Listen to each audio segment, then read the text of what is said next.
Hello everyone, welcome to our channel Smarter in Physical Education. Today's topic is postural deformities. आज का जो आपका topic रहेगा ये रहेगा पोस्चरल डिफॉर्मिटीज से रिलेटेड। आपको बहुत अच्छे से पता है कि पोस्चरल डिफॉर्मिटीज से रिलेटेड कितने ज़्यादा क्वेश्चन जो हैं आपके कॉम्पिटिटिव एग्जाम्स के अंदर पूछे जाते हैं। सो इन क्वेश्चंस के क्या हैं ऑल्टरनेटिव नेम्स, इनकी करेक्टिव एक्सरसाइजेज और कौन से तरह के पोस्चरल डिफॉर्मिटीज़ जो हैं वो बॉडी के अंदर होते हैं। इस तरह के क्वेश्चन जो हैं पोस्चरल डिफॉर्मिटीज़ से पूछे जाते हैं। आज की इस वीडियो के अंदर हम वो सभी इंपॉर्टेंट पॉइंट्स कवर करेंगे जो आपके एग्जाम्स के लिए इम्पॉर्टेंट होंगे। तो चलिए वीडियो स्टार्ट करते हैं पोस्चरल डिफॉर्मिटी से related. Let's start the video.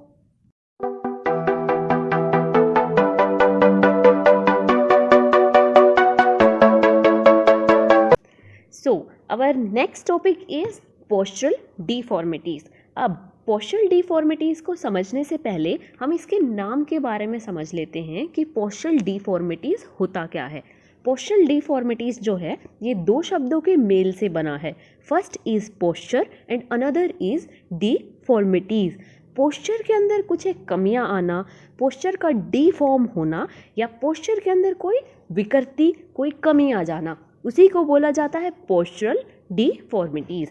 अगर हम सिंगल वर्ड पोस्चर की बात करें कि पोस्चर क्या होता है, जो भी हमारी अपीयरेंस होती है वो सभी काउंट होती है पोस्चर के अंदर। पोस्चर क्या होता है? जो हमारी अपीयरेंस होती है, जिसके अंदर हम अपना डेली रूटीन वर्क करते हैं। और अगर उस डेली रूटीन वर्क के अंदर कोई कमी आती है या फिर हमारी बॉडी के ऊपर, हमारे बॉडी पोस्चर के ऊपर हम ज़्यादा लोड डालते हैं, जिसकी वजह से हमारी बॉडी का पोस्चर जो है वो डिफॉर्म हो जाता है और जिसकी वजह से जन्म लेती हैं पोस्चरल डिफॉर्मिटीज़, आसन से संबंधित विकृतियाँ। हिंदी में बोलते हैं इसको आसन से संबंधित विकृतियाँ।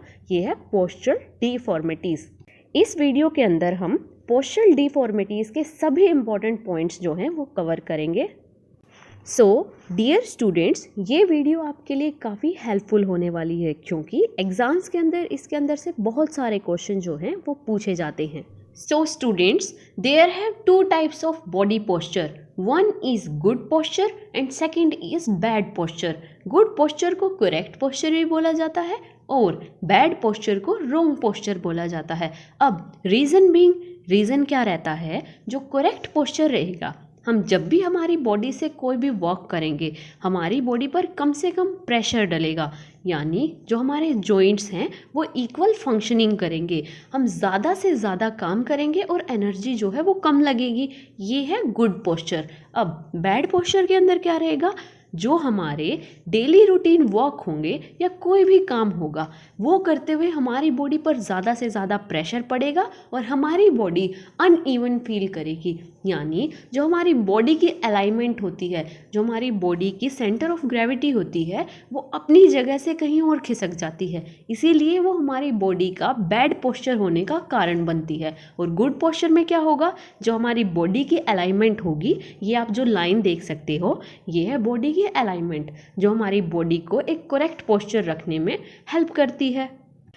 अगर हम कहें कि बैड पोस्चर में क्या रहेगा, जो हमारी बॉडी की अलाइनमेंट होती है, आप इस इमेज के अंदर देखिए, जो हमारी बॉडी की करेक्ट अलाइनमेंट होती है वो अपनी जगह से खिसक जाती है और जिसकी वजह से हमारी बॉडी में होते हैं पोस्चरल डिफॉर्मिटीज़, आसन संबंधी विकृतियाँ। और जो गुड पोस्चर होता है it is a sign of good health. Good health का साइन होता है गुड पोस्चर। डियर स्टूडेंट्स, आप यहाँ पर एक वाइट लाइन देख सकते हो। This white line is a sign of centre of gravity. ये क्या है? हमारी बॉडी के सेंटर ऑफ ग्रेविटी को शो करता है और हमारी जो स्पाइन होती है वो कर्व फॉर्म में होती है। और अगर जब हम इस कर्व फॉर्म को मेंटेन नहीं रख पाते, जिसकी वजह से होती हैं बॉडी में पोस्चरल डिफॉर्मिटीज़, जैसा कि आप इस इमेज के अंदर देख सकते हो, we have suppose this is our centre line of gravity. ये हमारी लाइन है जैसा कि हमने अभी देखा है, ये वाइट लाइन। सेम हम यहाँ पर एक इमेजिनरी वाइट लाइन ड्रॉ कर लेते हैं। इस इमेज के अंदर इस पर्सन की बैक जो है वो पीछे से उभरी हुई है, यानी जो स्पाइन का एक्चुअली कर्व होता है ये अपनी जगह पर मेंटेन नहीं है। और इस डिफॉर्मिटीज़ का नाम है थोरेसिक काइफोसिस। नेक्स्ट इमेज के अंदर आप देखिए, we have suppose this is a line of gravity. ये यहाँ पर लाइन ऑफ ग्रेविटी है। इस इमेज के अंदर आप अच्छे से देख सकते हो कि जो इस पर्सन का लोअर पोर्शन है वो अपनी लाइन से बाहर की ओर है, यानी इसका नेचुरल कर्व जो है वो सही नहीं है, मेंटेन नहीं है, और इस डिफॉर्मिटीज़ को बोला जाता है लोडोसिस। लुम्बर रीजन में होता है lordosis. Next is, dear student, what have the causes of bad posture. Bad posture होने के कारण क्या होते हैं?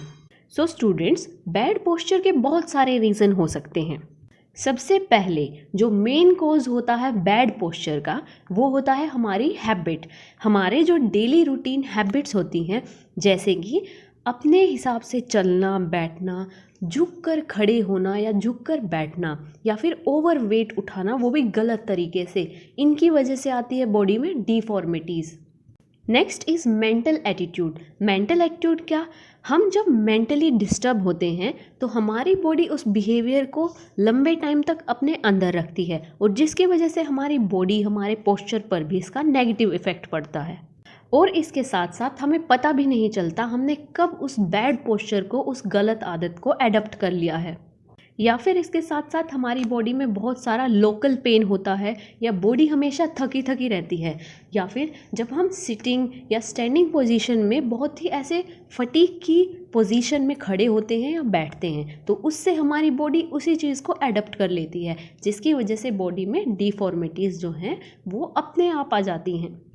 सो स्टूडेंट्स, मूविंग फॉरवर्ड, ये जो आप यहाँ पर पोर्शन देख रहे हो, यहाँ से स्टार्ट हो जाता है आपके एग्ज़ाम्स के लिए चीज़ें।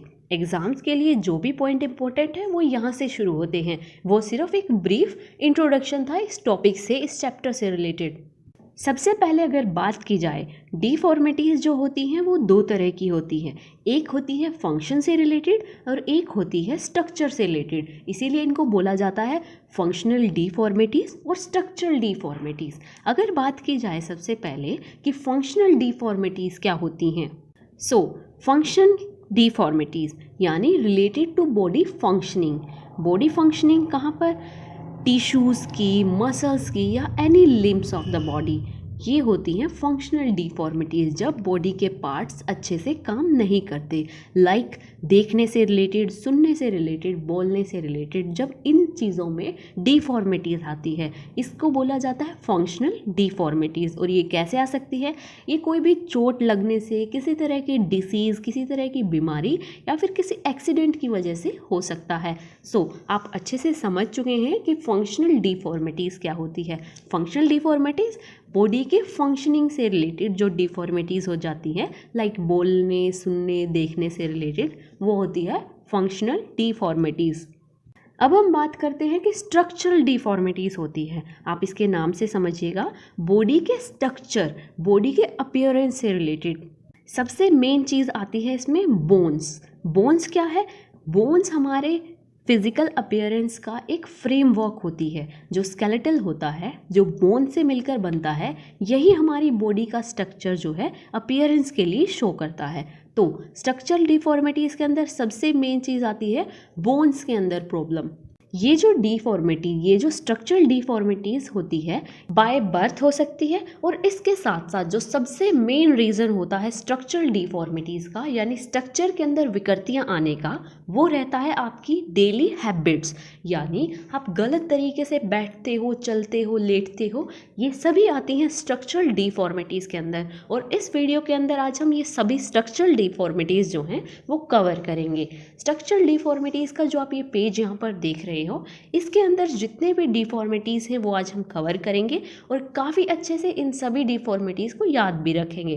तो चलिए सबसे पहले स्टार्ट करते हैं स्पाइन कर्व से। स्पाइनल कर्वेचर के अंदर 3 तरह की डिफॉर्मिटीज़ आती हैं। First is kyphosis, second is lordosis, and third is scoliosis. अब स्टेप बाय स्टेप हम एक एक को कवर करते हैं।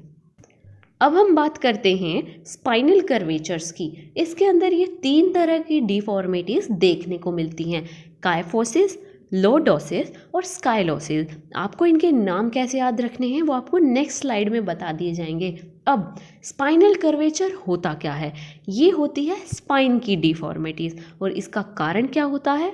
जब भी हमारी स्पाइन की जो नेचुरल कर्व होती है अपनी लाइन ऑफ ग्रेविटी से शिफ्ट हो जाती है, जिसकी वजह से ये 3 तरह की डिफॉर्मिटीज जो है स्पाइन के अंदर हो जाती हैं। इनकी डिटेल हम नेक्स्ट स्लाइड्स के अंदर करेंगे। तो सबसे पहले बात करते हैं काइफोसिस की। What kyphosis is actually is. Kyphosis क्या होता है? इसको राउंड बैक के नाम से भी जाना जाता है। तो अब यहाँ पर आपको याद क्या रखना है? इसके ऑल्टरनेटिव नेम्स, जितने भी यहाँ पर ऑल्टरनेटिव नेम्स आप देख सकते हो, या तो आप इनको नोट डाउन कर लीजिए या इनको अंडरलाइन कर लीजिए। इन ऑल्टरनेटिव नेम से रिलेटेड ही क्वेश्चन जो है वो पूछे जाते हैं। इसके ऑल्टरनेटिव नेम्स क्या हैं? सबसे पहला नाम तो है काइफोसिस, सेकंड नेम है round back, third name is hunch back. Hunch back से भी बहुत बार क्वेश्चन जो है वो पूछा गया है। काइफोसिस का दूसरा नाम है हंच बैक और राउंड बैक। अब काइफोसिस में क्या रहता है? इसमें जो स्पाइन होती है अपने नेचुरल कर्व से ज़्यादा बाहर की ओर जो है वो मूव कर जाती है। आप इस इमेज के अंदर देखिएगा, जो कर्व होता है, जो नेचुरल कर्व होता है स्पाइन का, back excessive outward creature of the spine. Spine का जो नेचुरल कर्व होता है वो एक्सेसिव यानी ज़्यादा अमाउंट में बाहर की तरफ घूम जाता है। आप इसके अंदर देखिए, आप अच्छे से समझ जाएंगे। जो कर्व होगा वो बाहर की तरफ मूव कर जाएगा अपनी नेचुरल अलाइनमेंट से। इसी को बोला जाता है काइफोसिस या फिर राउंड बैक या फिर हंच बैक। अब आपको ये याद कैसे रखना है? जब बॉडी में काइफोसिस होता है तो आप किसी भी पर्सन को देखकर बता सकते हो कि इनको काइफोसिस है। क्यों? उनकी जो कमर होगी ऊपर की ओर से थोरेसिक रीजन से वहाँ से बाहर की ओर मूव करेगी, या जो कर्व है वो बाहर की ओर निकल जाएगा, जिसको हिंदी में कुबड़ भी बोलते हैं। तो के से कुबड़, के से काइफोसिस। कुबड़ क्या है? जो बाहर की ओर मूव करेगी स्पाइन। इसको आप ऐसे याद रखिएगा, इसको बोलते हैं काइफोसिस, राउंड बैक या फिर हंच बैक के नाम से भी इसको जाना जाता है। I hope I am clear for my side. आपको भी ये चीज़ समझ आ गई होगी कि काइफोसिस क्या होता है और स्पाइन की जो कर्व है वो इसमें बाहर की ओर हो जाती है। नेक्स्ट अगर बात करें हमारी बॉडी की कौन सी मसल्स जो हैं काइफोसिस से इफ़ेक्ट होंगी और किन में वीकनेस आएगी, कौन सी मसल्स जो होंगी उनमें वीकनेस आएंगी। सबसे पहले ट्रेपेजियस, ये कहाँ पर होती है? बॉडी के बैक साइड में। रोम्बॉइड मसल, उसके साथ साथ सेरेटस एंटीरियर मसल और लेटिसमस डोर्सी। इन चारों मसलों में क्या होगा? इन 4 मसल्स के अंदर बॉडी में वीकनेस होगी, क्योंकि जो ये हंच बैक, जो ये राउंड बैक है, ये थोरेसिक रीजन में बैक साइड पर होती है, जिसमें कर्व जो है वो बाहर की ओर निकल जाता है। नेक्स्ट इज, अब बात करते हैं इसकी करेक्टिव एक्सरसाइज की और कुछ एक रेमेडीज़ की। सबसे पहले बैक के नीचे पिलो रखकर सोना, ये इसकी रेमेडीज के अंदर आता है। Keep pillow under back. Next is, daily basis पर, रेगुलर बेसिस पर धनुरासन करना, या फिर इसके साथ साथ कुछ एक रेमेडीज और हो सकती हैं। गर्दन में बेल्ट डालकर और हाथों में भी उसको डालकर बॉडी को स्ट्रेच करना, हमारा जो बैक पोर्शन है उसको अंदर की तरफ धकेलना और चेस्ट रीजन को बाहर की ओर पुश करना। कुछ आप इस इमेज के अंदर देखकर आइडिया लगा सकते हैं। ये भी इसकी रेमेडीज या फिर इसकी करेक्टिव एक्सरसाइज के अंदर आता है। Next is, bend your head backward in standing position. Standing position में अपना बैक जो है वो पीछे की तरफ पुश ऑन करना, या फिर जो स्विमिंग मूवमेंट्स होते हैं अपने हैंड्स को स्विमिंग पोजीशन में बार बार एक्सरसाइज करते रहना। इसके साथ साथ अगर कुछ एक मेजर आसन्स की बात करें कि जो काइफोसिस होता है उसमें कौन से आसन जो हैं वो इम्पोर्टेंट रहते हैं, हम इसके अंदर यूज़ कर सकते हैं भुजंग आसन, चक्र आसन, धनुरासन। ये जो है मेन इम्पोर्टेंट आसन रहते हैं। सो यहाँ पर जो काइफोसिस से रिलेटेड जितने भी इम्पोर्टेंट पॉइंट हैं वो हमने कवर कर लिए हैं। नेक्स्ट हम बात करते हैं लॉर्डोसिस की। So the meaning of lordosis. Lordosis is a postural deformities. आपको पता है कि लॉर्डोसिस क्या है? ये एक पोस्चरल डिफॉर्मिटीज है, which is lumbar spine bend in front beyond the normal level. क्या रहता है? लॉर्डोसिस में क्या होगा, जो स्पाइन है वो आगे की तरफ, जो front portion of the body होता है वहाँ पर ज़्यादा बाहर की ओर हो जाती है। इस इमेज के अंदर देखिए, आप समझ जाएंगे क्या होगा लॉर्डोसिस में। लो मतलब जो लोअर लेवल है बॉडी का, जो नीचे वाला भाग है, जो लुम्बर रीजन है, वहाँ पर कर्व जो है वो बाहर की तरफ यानी पेट के साइड से बाहर आ जाता है, अपनी नॉर्मल अलाइनमेंट से बाहर की तरफ हो जाता है। और अगर बात करें इसके ऑल्टरनेटिव नेम्स की, यानी लॉर्डोसिस को और किन नामों से बुलाया जाता है, इसको होलो बैक, स्वीप बैक, इन नामों से भी जाना जाता है। कौन से नामों से? होलो बैक या फिर स्वी बैक के नाम से भी इनको जाना जाता है। अब जो काइफोसिस था उसमें क्या होगा, कर्व जो है वो बाहर की तरफ हो जाएगा, यानी बैक साइड से कर्व जो है बाहर की तरफ होगा। लेकिन लॉर्डोसिस में क्या है, वो लुम्बर रीजन से फ्रंट साइड से बाहर की ओर हो जाता है। आप इसके अंदर देखिए, कर्व जो है कुछ इस तरह से मूव कर जाएगा। इसमें क्या है, excessive inward creature of the spine, spine का जो कर्व है वो इनवर्ड हो जाता है। इसके साथ साथ इसका एक ऑल्टरनेटिव नेम्स है जो काफ़ी बार एग्जाम्स के अंदर पूछा गया है, back posture defect. Back posture defect जाना जाता है लॉर्डोसिस को।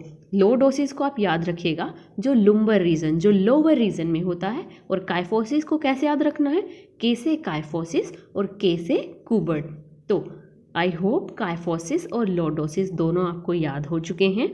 और ये कौन सी डिफॉर्मिटीज़ होती हैं, ये होती है स्पाइन कर्व की डिफॉर्मिटीज। स्पाइन के कर्व के अंदर डिफॉर्मिटीज आ जाती हैं। Next is causes of lordosis. Lordosis किन वजह से होता है, इम्बैलेंस डाइट, अच्छी डाइट ना लेना, या फिर जो डेली रूटीन्स की रॉन्ग हैबिट्स होती हैं उनकी वजह से, या फिर जो लंबर रीजन, जो लोअर रीजन होता है बॉडी में, उसके अंदर कोई डिफॉर्मिटीज या प्रॉब्लम हो जाना, उसकी वजह से होता है लॉर्डोसिस। अब इसके साथ साथ एक और नाम यहाँ पर रह गया है, आप याद रखिएगा, इसको सैडल बैक के नाम से भी जाना जाता है। सैडल क्या होता है, जो घोड़े की पीठ पर जो लगी होती है काठी, उसको बोलते हैं सैडल। तो ये कुछ उस तरीके का कर्व होता है, इसीलिए इसको सैडल बैक के नाम से भी जाना जाता है। इसमें कुछ एक नाम ऐसे हैं जो आपने पहले पढ़ चुके हैं, लेकिन कुछ एक नाम आपके लिए न्यू रहेंगे, इनको भी आप अपने नोटबुक में ऐड ऑन कर लीजिएगा। नेक्स्ट इज रेमेडीज, यानी इसके उपचार कैसे होंगे, लॉर्डोसिस के उपचार कैसे रहेंगे।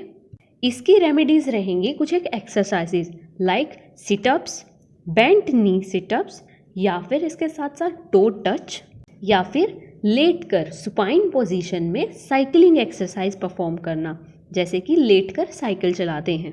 इसके साथ साथ कुछ एक आसन है, कुछ एक योगिक आसन है, जैसे हल आसन, उत्तान आसन और नवासन। ये आसन जो हैं लॉर्डोसिस को ठीक करने में काफ़ी हेल्पफुल रहते हैं। ये जो इमेज आप यहाँ पर देख रहे हो, ये है एग्जाम्पल लॉर्डोसिस का, और इसके अपोजिट ये है एग्जाम्पल काइफोसिस का। लॉर्डोसिस होती है बॉडी के लोअर पोर्शन में, जहाँ पर कर्व जो है अंदर की तरफ चला जाता है। और अगर बात करें काइफोसिस की, काइफोसिस में कर्व जो है वो आउटसाइड में हो जाता है, जो नेचुरल अलाइनमेंट होती है हमारी स्पाइन की, वहाँ से बाहर की तरफ हो जाता है एक्सेसिव अमाउंट में। सो ये आप यहाँ पर डिफरेंस देख सकते हो काइफोसिस और लॉर्डोसिस के अंदर। अब third important point is scoliosis. अब यहाँ पर समझते हैं कि स्काइलोसिस क्या होता है। ये भी स्पाइन की डिफॉर्मिटीज़ है। स्काइलोसिस डिफॉर्मिटीज़ जो होती है वो काइफोसिस और लॉर्डोसिस से भी ज़्यादा खतरनाक या भयानक होती है, क्योंकि इसके अंदर क्या रहेगा, बॉडी जो है, बॉडी का जो कर्व है वो एक तरफ झुक जाएगा, जिसकी वजह से कंप्लीट बॉडी का पोस्चर एक तरफ में बेंड हो जाता है, यानी एक तरफ झुक जाता है, जिसको ठीक करने के लिए मोस्टली सर्जरी की भी हेल्प लेनी पड़ती है। स्काइलोसिस को लेटरल कर्व ऑफ स्पाइन के नाम से भी जाना जाता है, क्योंकि इसमें जो स्पाइन है वो एक तरफ लेटरल साइड में यानी बाहरी साइड में झुक जाती है, या लेफ्ट साइड या राइट साइड। लेटरल कर्व से मतलब क्या है, या तो ये एस शेप या फिर शी शेप का कर्व जो है वो बॉडी में आ जाता है। आप इस इमेज के अंदर देखिए, या तो एक तरफ लेटरल साइड से बेंड या फिर दोनों तरफ से साइड में बेंड, कुछ इस तरह से आप देखिए, या तो एस शेप या फिर शी शेप का कर्व जो है बॉडी में देखने को मिलेगा। इसके साथ साथ आप दो चीज़ें और याद रखिएगा, जो शी शेप का कर्व होता है वो होता है सिंगल स्काइलोसिस, और जो एस शेप जिसमें स्पाइन दो तरह से झुक जाती है, लेटरल साइड में दो तरह का कर्व बनाती है, आप एस में दो बैंड देख सकते हो, तो इसीलिए इसको डबल स्काइलोसिस का नाम दिया गया है।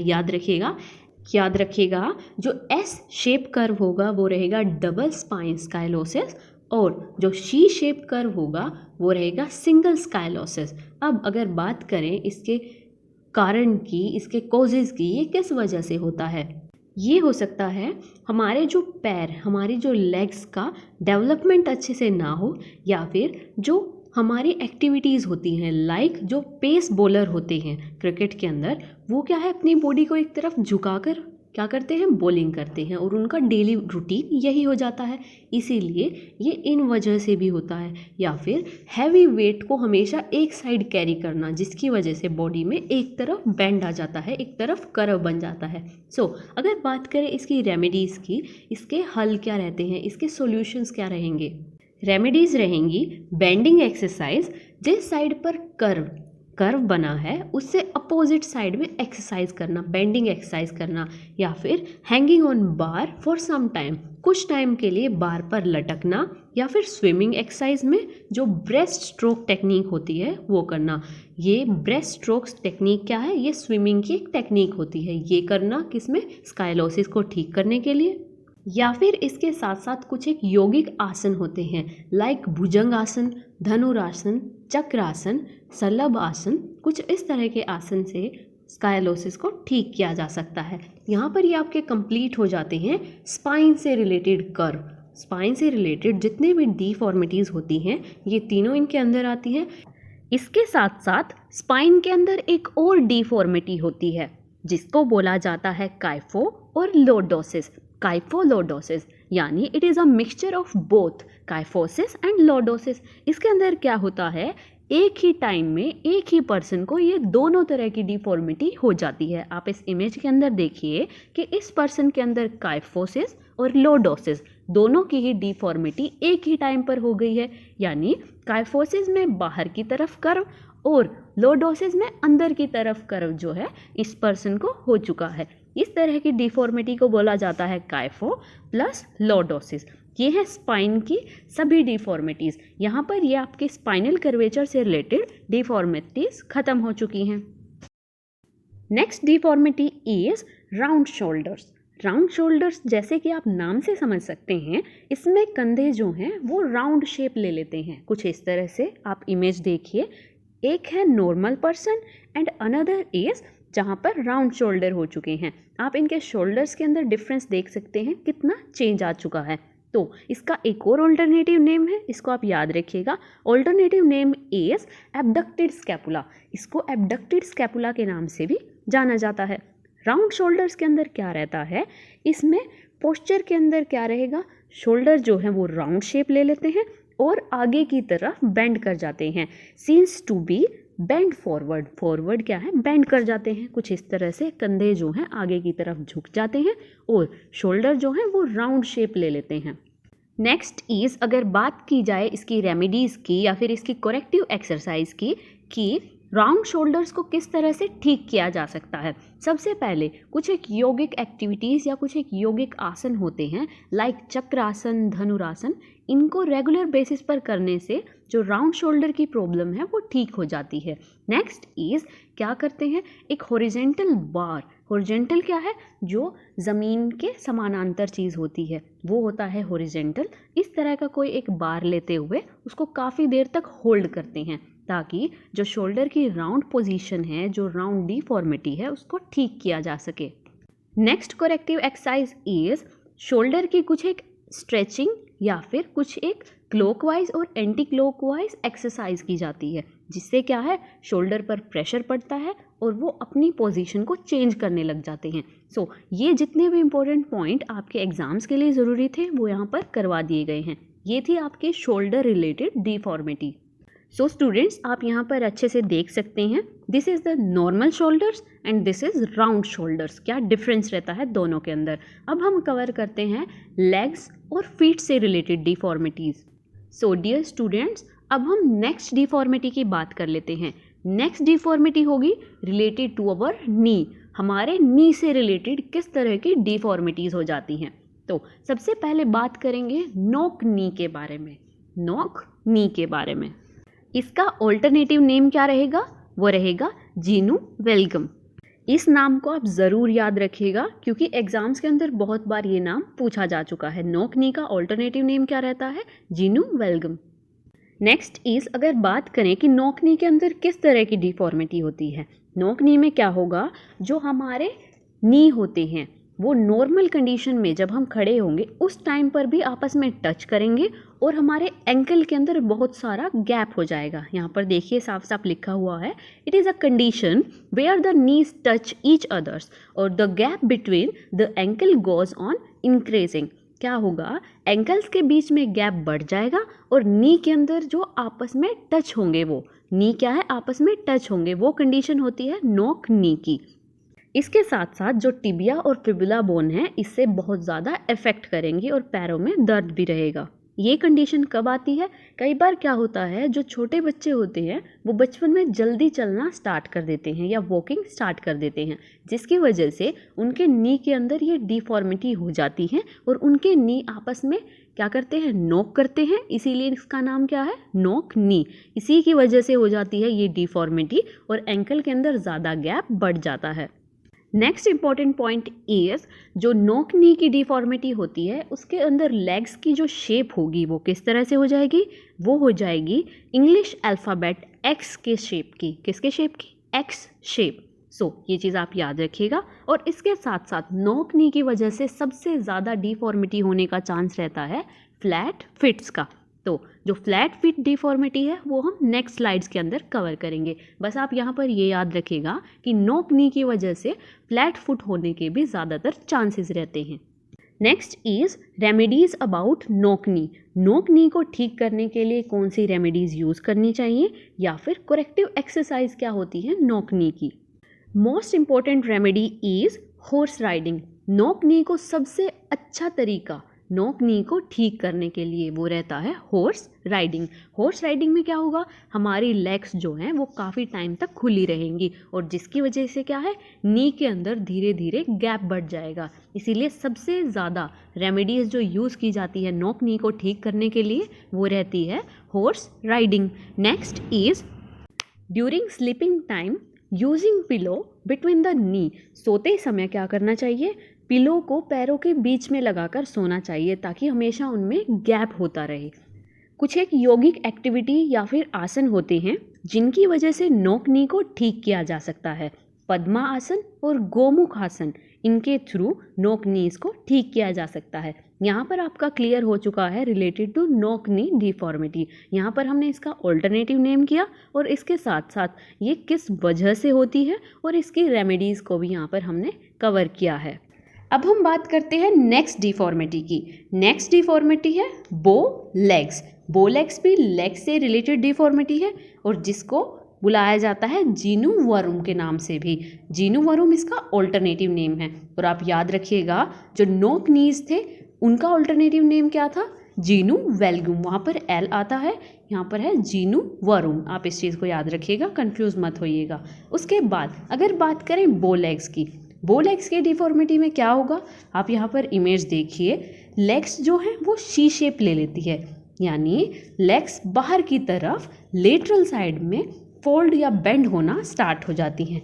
यहाँ पर देखिए क्या लिखा हुआ है, lateral curvature in legs leading to gap in knee. Knee के अंदर गैप हो जाता है। जब भी हम एंकल्स को मिलाएंगे तो नी के अंदर बहुत ज़्यादा गैप हो जाता है, इसी को बोला जाता है bow legs. In this knees are wide apart. एक दूसरे से नीज जो होते हैं वो दूर होने लगते हैं, इसीलिए इसका नाम दिया गया है बो लेग्स। लेग्स जो होती हैं वो बो का आकार ले लेती हैं। सो अगर बात की जाए बो लेग किस वजह से होती हैं, बो लेग होने का कारण क्या है, बो लेग्स होती हैं रिकेटस से रिलेटेड डिसीज़ की वजह से। रिकेटस क्या है, it is a bone related disease. ये हड्डियों से रिलेटेड बीमारी होती है जिसमें हड्डियाँ वीक होने लगती हैं। अगर किसी की बॉडी में रिकेटस हो जाता है या बॉडी के किसी भी बोन्स में रिकेटस हो जाता है तो बोन्स की ग्रोथ नहीं हो पाती और बोलेग्स होने का ये भी कारण बनती है। और इसके साथ साथ क्या है, एक डिसीज़ है जिसका नाम है ब्लाउंट्स। ब्लाउंट्स की वजह से भी टिबिया बोन जो है वो प्रॉपर ग्रोथ नहीं कर पाती और जिसकी वजह से बोलेग होने के चांसेस होते हैं। नेक्स्ट अगर बात की जाए इसकी करेक्टिव एक्सरसाइजेज की या फिर रेमेडीज़ की, vitamin D should be taken. इसमें ज़्यादा से ज़्यादा विटामिन डी को इनटेक करना चाहिए। नेक्स्ट इज वॉकिंग करनी चाहिए फीट के इनर एरिया से। कुछ एक योगिक एक्टिविटीज़ होती हैं जिनके थ्रू बोलेग्स को ठीक किया जा सकता है, लाइक त्रिकोण आसन और वीरभद्र आसन। इनके थ्रू बोलेग्स को ठीक किया जा सकता है। अब आप यहाँ पर देखिएगा, this is the lateral curvature of the legs.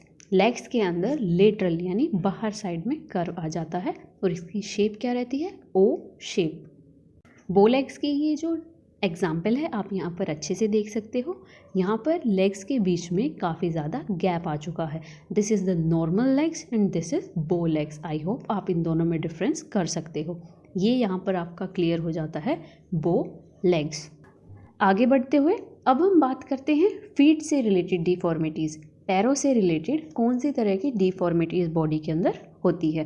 अब तक हम कवर कर चुके हैं शोल्डर डिफॉर्मिटी, स्पाइन डिफॉर्मिटी और लेग्स की डिफॉर्मिटी। अब हम कवर करेंगे फीट यानी पैरों से रिलेटेड किस तरह की डिफॉर्मिटीज़ होती हैं। सबसे पहले बात करते हैं फ्लैट फिट के बारे में। ये वर्ड पहले भी आया था। पहले कहाँ पर आया था, नोक नी के अंदर। नोक नी की वजह से ज़्यादातर फ्लैट फुट हो जाते हैं। इसके साथ साथ फ्लैट फिट का दूसरा नाम या फिर ऑल्टरनेटिव नेम्स क्या है, पेस प्लेनस या फिर फॉलन आर्क के नाम से भी इसको जाना जाता है। फ्लैट फिट के अंदर क्या होता है आप इसके नाम से समझिएगा। फ्लैट यानी चपटे पैर, जहाँ पर पैर के अंदर आर्क ही नहीं होती। आपने अक्सर देखा होगा पैर के अंदर एक कर्व होता है, वही होती है पैर की आर्क। तो फ्लैट फिट के अंदर क्या होता है, in this there is a absence of arch. Arch क्या है, जो कर्व होता है पैर के अंदर in the feet of the individual. किसी भी पर्सन के अंदर जब आर्क नहीं मिलती उसी को बोला जाता है flat fitted person. Next is, अगर किसी चिल्ड्रन के अंदर फ्लैट फिटेड की डिफॉर्मिटी है तो क्या होगा, इससे उसकी स्पोर्ट्स पर्सन या स्पोर्ट्स एक्टिविटी भी अफेक्ट करेंगी। वो अच्छे से खेल नहीं पाएगा, उसके पैरों में दर्द रहेगा। अब फ्लैट फिट से रिलेटेड कुछ एक इम्पॉर्टेंट पॉइंट। फ्लैट फिट जो होते हैं it is classified into 4 types. ये 4 टाइप्स के होते हैं। One is true flat fit. True flat fit को लॉन्गिट्यूडनल भी बोलते हैं। इसका मतलब क्या होता है, इसमें जो पैरों की हील से लेकर पैर के अंगूठे तक यहाँ तक होती है ट्रू फ्लैट फिट की लाइन। नेक्स्ट इज यानी second is functional flat feet. Functional flat feet क्या होते हैं, it is due to weakened and stretch of muscle ligament. क्या होगा, पैरों में वीकनेस रहेगी और मसल्स और लिगामेंट्स में पेन रहेगा। और थर्ड टाइप का फ्लैट फिट क्या होता है, flexible flat foot. Flexible flat foot में क्या होगा, थोड़ी सी आर्क तो होती है लेकिन अगर जब भी वो पर्सन वेट बियर करेगा, कुछ भारी चीज़ उठाएगा, तो वो आर्क भी क्या है, बिल्कुल फ्लैट हो जाती है। इसी को बोला जाता है फ्लैट फिट यानी flexible flat feet. Last is fourth क्या है, फॉल्स फ्लैट फिट।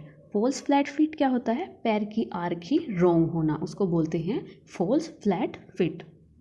नेक्स्ट अगर बात की जाए इसकी रेमेडीज़ की, रेमेडीज़ क्या रहती हैं, वॉकिंग ऑन हील, टो या फिर फीट के इनर और आउटर साइड पर वॉकिंग करनी चाहिए। या तो एडी पर चलना चाहिए या फिर कभी कभी पंजों पर, या फिर पैर के इनर एरिया को रखकर या फिर आउटर एरिया को रखकर वॉकिंग करनी चाहिए।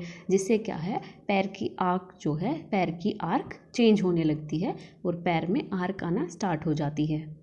इसके साथ साथ रोप स्किपिंग करनी चाहिए और वॉकिंग ऑन सैंड, रेत पर नंगे पैर चलना चाहिए। अभी हमने कवर किया है फ्लैट फिट के बारे में। फ्लैट फिट में क्या है, आर्क नहीं होती।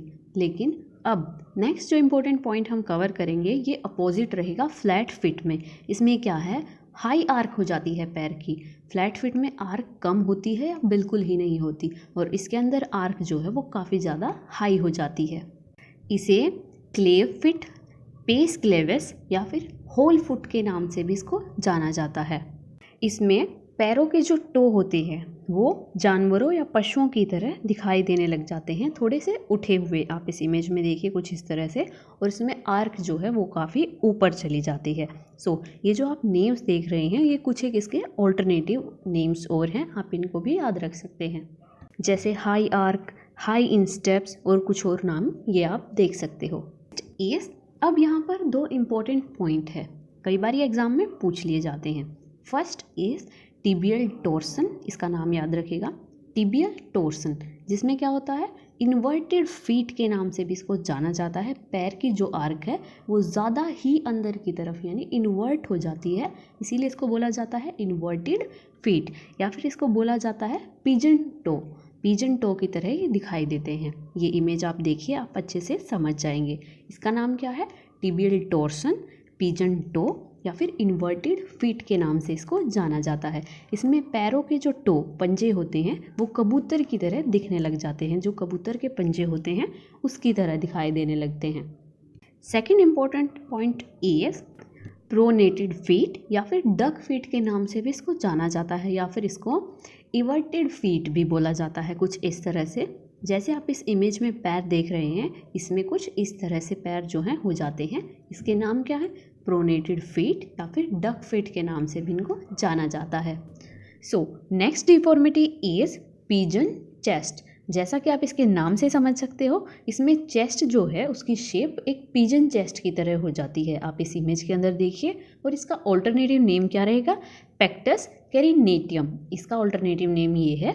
और पिजन चेस्ट भी इसको बुलाते हैं, क्योंकि इसमें जो चेस्ट होती है किसी भी पर्सन की वो पिजन चेस्ट की तरह दिखाई देती है। आप इस इमेज के अंदर देखिए, आपको चीज़ क्लियर हो जाएगी। अब नेक्स्ट डिफॉर्मिटी की अगर बात करें, वो है फॉरवर्ड हेड या फिर पोक नेक के नाम से इसको जाना जाता है, या फिर इसका एक शॉर्ट फॉर्म भी है FHP, इस नाम से भी इसको जाना जाता है। इसमें क्या है, जो नेक होती है वो अपनी अलाइनमेंट से आगे की तरफ खिसक जाती है, कुछ इस तरह से। आप इस इमेज में देखिए, कुछ इस तरह से नेक जो है आगे की तरफ खिसक जाती है, तो इसको बोला जाता है फॉरवर्ड हेड या फिर पोक नेक के नाम से भी इसको जाना जाता है।